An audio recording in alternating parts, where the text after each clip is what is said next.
Hey YouTube friends, I want to talk to you a little bit about something called companion planting or intercropping. It's a technique where you mix plants together and they help each other out. And it's something that you can do in your garden. I like to make use of all of the space that I have because I don't have a huge space for garden. And so I want to make use of every little bit of space that I have. So let me show you today something I'm going to be doing. I'm going to be planting some dill and also some basil, and I'm going to use them as an intercrop or as a companion plant in some of the extra spaces I have.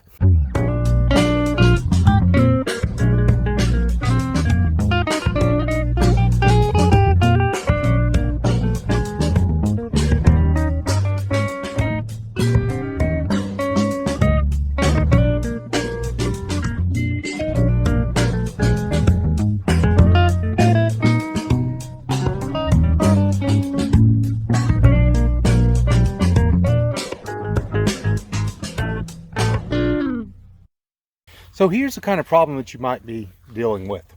You're going to plant a tomato plant like I've done here. Planted this nice red snapper tomato plant, and you know it needs a good square foot to 2 square feet of space. So this whole pot needs to be, you can't really plant any more tomatoes or anything else in there. But the problem is this little extra space around there, it's going to get weeds in it, right? And you could put a mulch in there to kind of help keep that down. There's different ways you can fight weeds. And then of course you're just gonna have to go around and pull up weeds. But another thing that you can do is you can interplant with this. And that's what I like to do, because if you don't stay on top of this, you're gonna end up looking like this. So what can we do to help fight the weeds? Well, like I said, we could put mulch down. But another thing we can do is we could plant something else to go along with it. So let me show you how I did that. Over here with this tomato plant, we have some basil and some thyme that are growing in there with it. And that is going to grow up around, and it's going to be nice and fluffy. It's going to be hard for weeds to grow in there, but that's only going to get that tall. The tomato plant is going to continue to grow up, and it's going to climb all the way up that cage. So the tomato plant is going to be fine, and the tomato plant root is going to go way down deep into the pot. So the other companion plant is going to shade out and outcompete any weeds that would grow in there.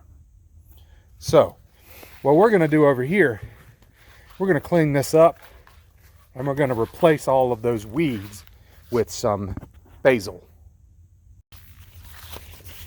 First, we're just going to go ahead and get all of the weeds out of there and start with fresh soil. So since this one doesn't have too many, we're going to just kind of pick those out of there.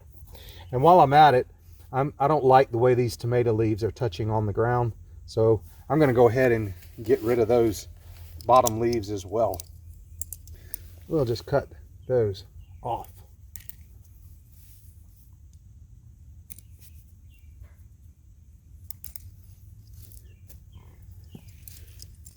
Anywhere where the leaves are touching on the ground, I want to get rid of those. I think I'm even going to get rid of this one here.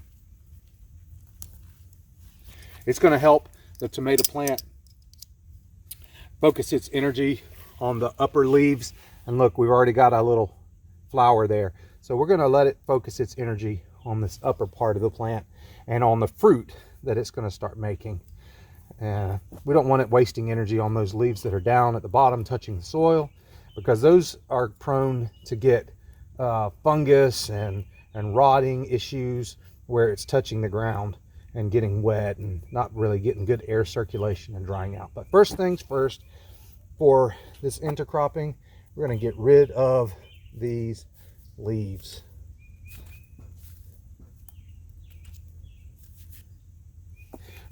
Basil is a great plant to intercrop with tomatoes because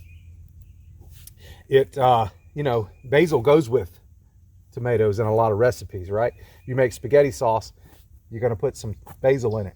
So it's really cool to have those plants growing right there together.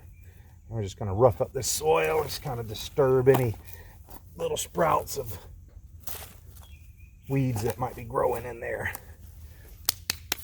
Now we can just kind of take some of these basil seeds, which I got for free from Baker's Creek Seeds when I made one of my orders. When I ordered some different plants from Baker's Creek, they always send a free packet of seeds along with it. So we're going to use these basil seeds, Blue Spice.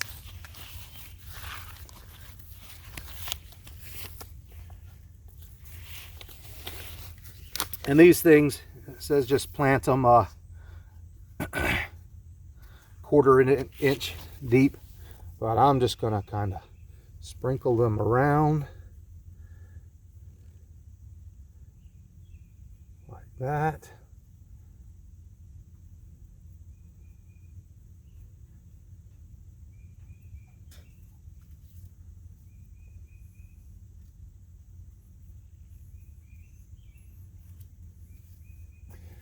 And then we'll just kind of rub it in like that. And that should be all we need to do on this.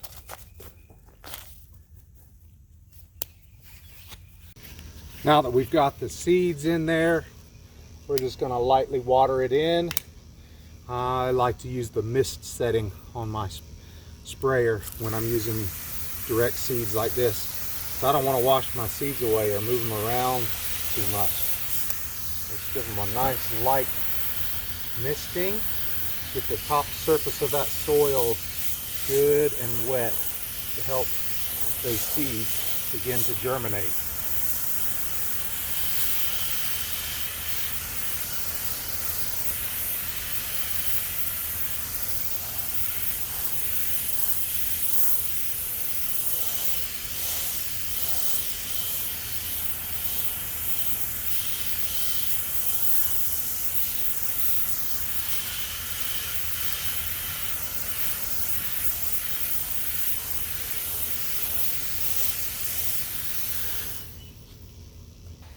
Another way that you can use intercropping or companion planting is using flowers. So here we have a red snapper tomato plant, and around the four corners I have placed marigolds. Marigolds are a beautiful flower, and they also are a flower that help deter pests from coming in. And so these four marigolds on the corners of this tomato plant act as kind of a guard that kind of shelter this tomato plant from some of the pests that might attack it. Along with that, because these marigolds have beautiful flowers, they're going to attract pollinators to come in and, of course, pollinate, get nectar from the marigold flowers. But while they're here with the marigold flowers, they're also going to come over here and pollinate this tomato plant, which has some smaller flowers that aren't as impressive to pollinators. But while they're here with the marigolds, which do have impressive flowers, they'll also pollinate the tomato plant. For a different shape kind of bed like this, we might want to use a different kind of intercropping plant. You could put some sunflowers that grow up nice and tall in between. I have 3 tomato plants, 1, 2, 3. And I could put sunflowers in between them, but I think what I want to do, I really like growing dill. And so I'm going to put some dill in the interspacing between these tomato plants. Dill can get really tall, but it is also kind of airy, so it really won't be a problem for the tomato plants, but it'll be a nice way to utilize that extra space.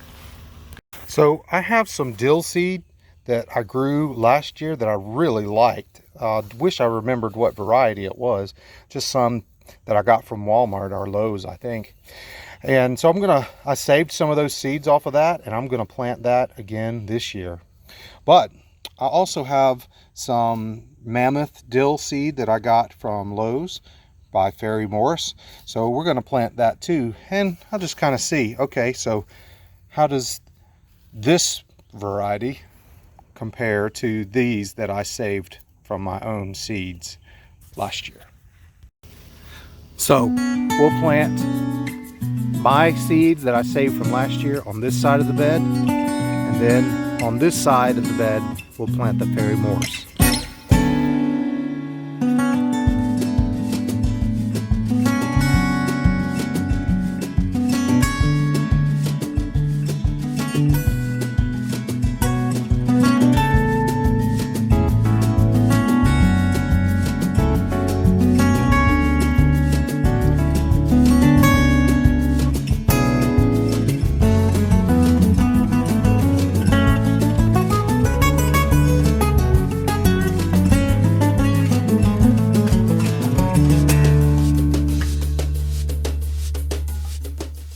Ecclesiastes 4, verses 8 through 12. This is the case of a man who is all alone, without a child or a brother, yet who works hard to gain as much wealth as he can. But then he asks himself, who am I working for? Why am I giving up so much pleasure now? It is all so meaningless and depressing. Two people are better than one, for they can help each other succeed. If one person falls, the other can reach out and help. But someone who falls alone is in real trouble. Likewise, two people lying close together can keep each other warm. But how can one be warm all alone? A person standing alone can be attacked and defeated, but two can stand back to back and conquer. Three are even better, for a triple braided cord is not easily broken.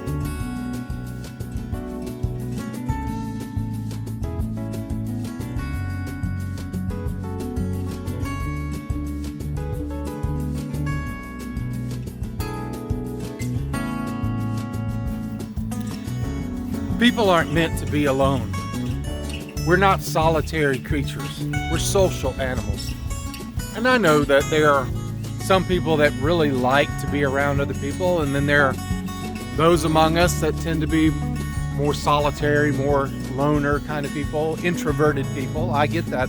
I'm one of those. I enjoy my time in the garden just working alone by myself. But even for those of us who don't mind being alone, we're not meant to be alone all the time. We need other people. I don't care how independent you are and how self-sufficient you are.